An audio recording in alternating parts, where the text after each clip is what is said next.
sera aimé de mon Père. Et je l'aimerai. Et je me ferai connaître à lui. Ah. Celui qui aime Jésus-Christ, donc il obéit à la parole de Dieu. Le Père va l'aimer. Et lui va l'aimer. Et lui, Jésus-Christ, va se faire connaître à lui. La connaissance de Jésus-Christ consiste à faire quoi? Consiste à expérimenter la vie que Jésus communique et à expérimenter la visitation de Jésus. Alléluia. Bien-aimé, tout cela peut arriver seulement que si tu obéis à la voix de Dieu, si tu obéis à la parole de Dieu, qui est le fait de garder ses commandements, si tu obéis aux paroles de Jésus, si Jésus te fait entendre ses paroles, si je te fais connaître ses paroles, si je te fais connaître ces paroles que tu entends dans les prédications, dans les enseignements, et si toi tu entends son esprit sait te parler, mets-toi à obéir à tout ce qu'il te dit. Amen. Alors, quand Jude, l'un de ses disciples, a attendu, je me ferai connaître à lui, il dit, quel est le problème? Comment Jésus peut parler de vous? Dans le verset 22, Jude, non pas l'Iscariote, lui dit, Seigneur, d'où vient que tu te feras connaître à nous? Et non, moi, nous te connaissons. De quelle connaissance? Donc une question. Ils ont marché à lui, ils ont mangé ensemble, soit il y en a plusieurs lieux.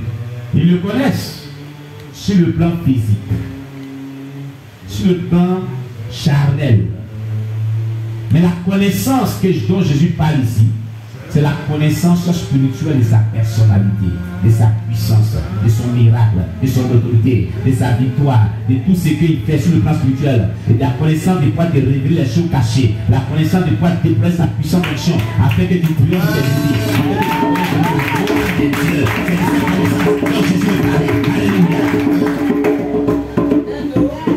tant que tu n'as pas expérimenté la grâce des signes, des miracles, la grâce de la révélation divine, la grâce du don des paroles de connaissance, la grâce des actions prophétiques, la grâce de la démonstration de la puissance du Saint-Esprit, tu ne connais pas Jésus-Christ spirituellement encore. Tout chrétien doit connaître la démonstration de la puissance de Jésus-Christ Nazareth par expérience. C'est là qu'il connaîtra que Jésus est Jésus. Jésus est puissant. Jésus est véritable, il est réel. Ce n'est pas la connaissance charnelle. Parce que c'est pourquoi Jude a dit, d'où vient que tu te feras connaître à nous? Et non au monde. Nous vivons ensemble. Nous marchons ensemble. On dort ensemble. On allait partout ensemble. Mais on te connaît déjà. Jude était charnel. Jude était charnel, il n'était pas spirituel. Il ne comprenait pas encore le langage de Jésus. Et plusieurs chrétiens ne connaissent pas, ils ne comprennent pas encore le langage de Jésus parce qu'ils sont charnels, ils ne sont pas spirituels. Alléluia. J'ai dit Alléluia. Pour connaître Jésus-Christ, il faut être en esprit avec lui. Pour connaître Jésus-Christ, cela commence par une vie d'obéissance aux enseignements qu'on te donne. C'est de ça que j'ai parlé hier, et dimanche passé. Quand tu commences à obéir à la parole de Dieu, aux enseignements qu'on te donne, aux conseils qu'on te donne, il te fait le don du Saint-Esprit. Le Saint-Esprit vient habiter en toi. Il établit une liaison de communication avec toi. Il commence à te parler, il commence à te répondre, il commence à te poser des questions, il commence à te répondre, il commence à guider ta vie. Tu commences à connaître Jésus comme cela. Il te fait connaître à lui, il commence à le connaître maintenant. Il commence à te donner des indications, des instructions, comment à te révéler les choses cachées. Tu commences à connaître Jésus-Christ, à qui il est. C'est lui le Saint-Esprit qui te parle. C'est lui le roi des rois. C'est lui le Seigneur des seigneurs. Quand tu étais là un jour, et puis tu parlais sur ta vie, il te disait voilà ce qui va arriver dans ta vie. Voilà ce qui se passe dans ta vie. Il te parlait sur la vie des gens. C'est lui, Jésus-Christ, qui te parlait. Quand elle te révélait en songe et qu'attendait la voix de Dieu te dit certaines choses en songe, dans les visions, c'est lui, Jésus, qui te ferait connaître à lui comme cela. Alléluia. La connaissance de Jésus se fait par expérience, dans la communion avec son Esprit Saint, dans la connaissance de ses instructions, dans l'obéissance à ses instructions. Il va te transporter dans une certaine onction. Cette onction va descendre sur ta vie. Elle est une onction victorieuse, triomphatrice. Une onction qui va t'accorder vraiment la victoire sur ce que tu recherches, qui est la victoire sur ton adversaire. Quand tu écoutes les paroles de Dieu, les paroles de Jésus, qui sont ses commandements, quand tu vis selon ses paroles, quand tu vis selon ses instructions, quand il te parle, quand tu suis ce qu'il te dit, il te transporte dans des miracles que tu recherches avec Dieu. Dieu veut t'amener à cette dimension spirituelle pour que tu puisses obtenir ce que tu recherches avec lui. C'est le secret.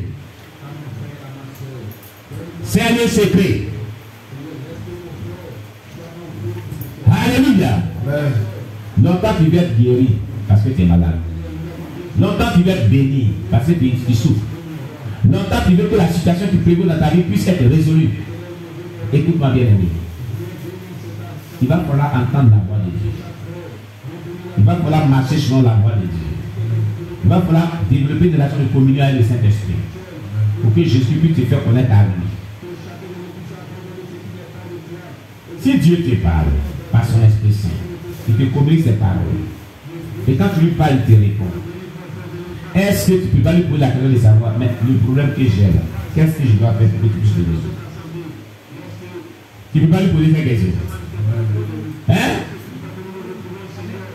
Si tu as l'habitude de causer avec Dieu, avec Jésus, avec le Saint-Esprit, tu lui poses des questions, il te répond. Ou bien il te parle, tu lui réponds, et puis il y a cette liaison de communion avec lui. Mais la situation qui prévaut dans ta vie là, dis-lui Seigneur, qu'attends-tu de moi pour que je puisse résoudre ce problème? Que faire pour que ce problème soit résolu? Il va te répondre. Il va te répondre. Est-ce que tu lui as une fois posé la question de savoir qu'est-ce que je dois faire, Seigneur, pour que cette situation qui prévaut dans ma vie soit résolue? Pour qu'il rentre dans mon miracle, pour qu'il rentre dans ce qu'il recherche avec moi, pour que j'aille le salut de mon âme, pour que ma vie soit une vie de sainteté dedans, dehors, véritable. Ne pas qu'il rentre le salut de mon âme. Ne pas que si la trompette sonne dedans, je ne sois pas enlevé. Est-ce que tu lui as posé cette question et qu'il t'a répondu?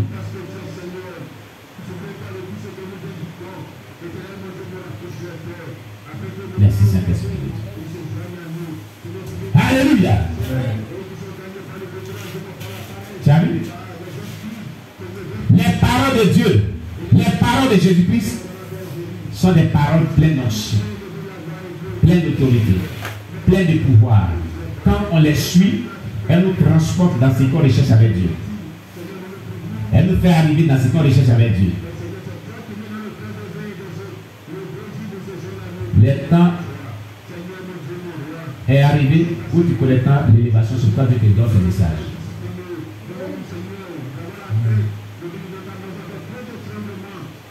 Dieu veut te bénir.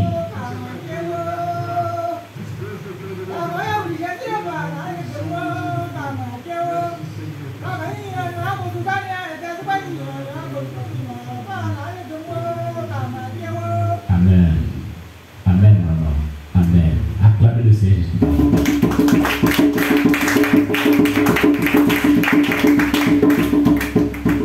Dieu dit, je veux bénir ce peuple. S'ils écoutent ma parole et qu'ils arrivent à mettre en pratique ce que j'ai dit, je veux les bénir.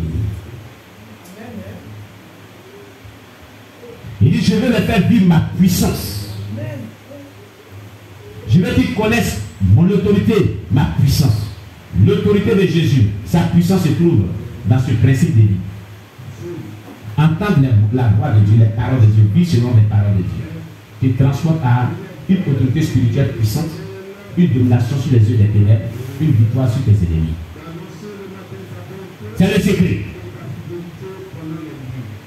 Vivre selon le Saint-Esprit et sa parole. Toutefois que vous vivrez selon le Saint-Esprit et sa parole, il n'y a pas un ennemi qui va vous tenir tête. Il sera toujours vaincu. Soyez connectés au Saint-Esprit. Marchez par le Saint-Esprit. Vivez par le Saint-Esprit. Vivez les paroles de Jésus-Christ. Expérimentez-les. Vous verrez la victoire avec nous toujours. Vous verrez que Dieu opérera le miracle que vous cherchez avec lui.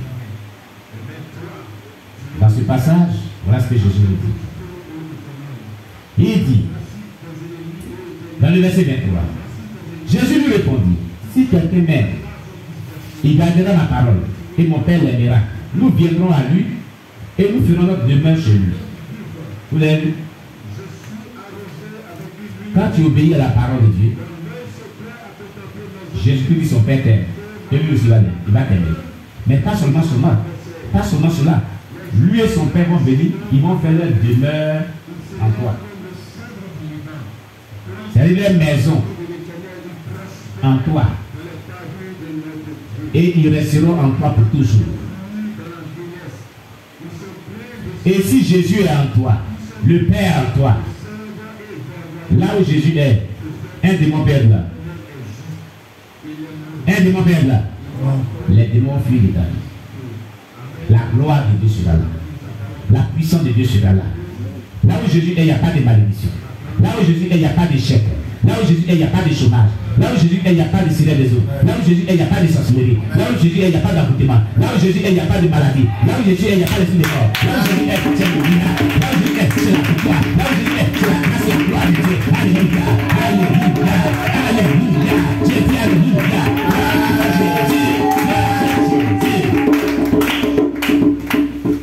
Il veut venir habiter en toi pour faire sa demeure en toi. Amen.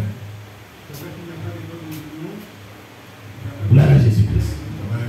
Mais la seule et unique manière de l'attirer vers toi, qu'il soit en toi, et que tu puisses expérimenter ce qui vient d'être dit, c'est d'avoir une vie soumise à sa parole, à ses paroles, et marcher par son Esprit Saint, vivre par son Esprit Saint, faire toutes choses par son Esprit Saint. Soyez connectés à son Esprit Saint. Entretenez une relation, une communion avec son Esprit Saint. Et vivez selon ses instructions. Loin de la désobéissance. Tu verras la gloire de Dieu. Tu verras la puissance de Dieu. Tu verras la domination de Dieu se manifester au travers de toi sur tes ennemis.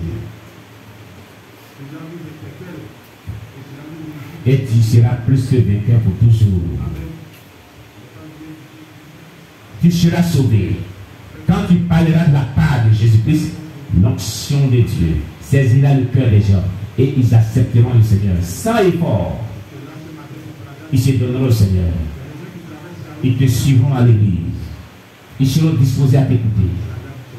Parce que tu fais chaque jour la volonté de Dieu. Parce qu'à chaque instant, tu es connecté pour faire ce que Dieu dit. Parce que chaque fois, tu es connecté et tu marches selon ce qu'il dit.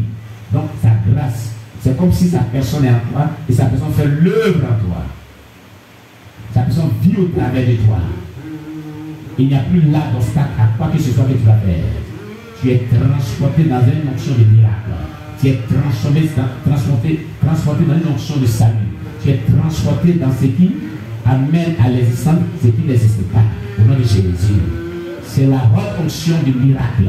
C'est la haute onction du salut. C'est la haute onction de la sainteté véritable. Et c'est en cela que la sainteté véritable est établie. Tu ne feras plus les choses charnelles. Tu ne feras plus les choses démoniaques. Tu ne feras plus les choses de toi-même. Tu feras les choses selon que Dieu te dira de faire les choses. Au nom de Jésus. Amen.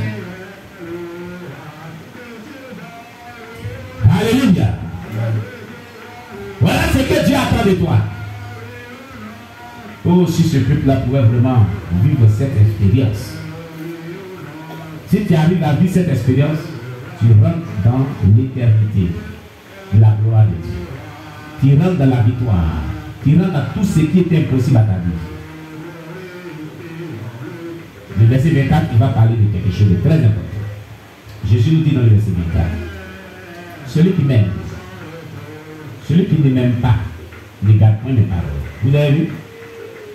Quand quelqu'un n'aime pas Jésus-Christ, il ne garde pas ses paroles. Quand quelqu'un n'aime pas Jésus-Christ, il n'obéit pas à ses paroles. Quand quelqu'un n'aime pas Jésus-Christ, il ne s'est pas soumis à lui. Il est désobéissant. Donc quand tu désobéis à la parole de Dieu, c'est que tu ne l'as pas aimé. Ton amour est prouvé de par une vie de soumission à sa parole. Toutefois que tu avais désobéi à Dieu, tu l'avais montré que tu ne l'aimais pas. C'est ce que tu es en train de dire à Dieu. Mais aujourd'hui, comprends que à partir de maintenant, je obéirai au Seigneur. Quelqu'un dit, j'obéirai au Seigneur.